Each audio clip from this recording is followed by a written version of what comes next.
ঈদের ছুটিতে আজও ঢাকার চিড়িয়াখানায় ভিড় করছেন দর্শনার্থীরা। দর্শক, সেখানে আমাদের সহকর্মী আছেন আতিয়ার রহমান, আমি যুক্ত হব তার সাথে। আতিয়ার, ঈদের তৃতীয় দিনের এসেও আজ আসলে ভিড় কেমন দেখছেন, এবং ব্যবস্থাপনা নিয়ে দর্শনার্থীদের কোনো অভিযোগ আপনি পেয়েছেন কিনা জানাবেন সব মিলিয়ে।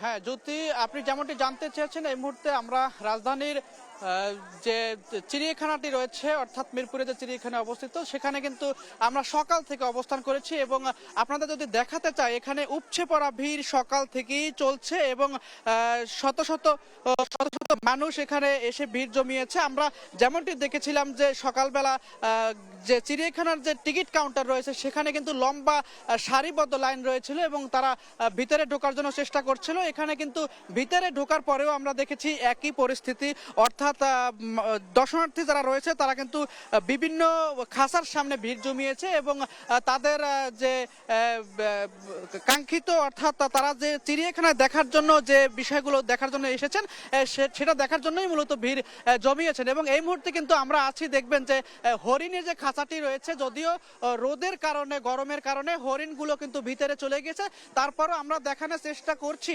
যে হরিণগুলো কিন্তু এখানেই অবস্থান করেছিল এবং অনেক দূরে চলে গেছে।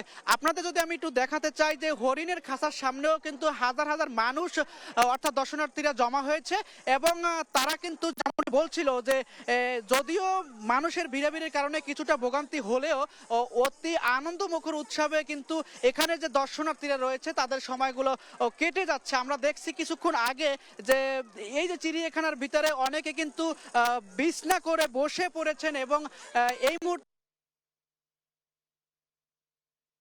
এই খাঁচার সামনে আমরা অবস্থান করেছি এবং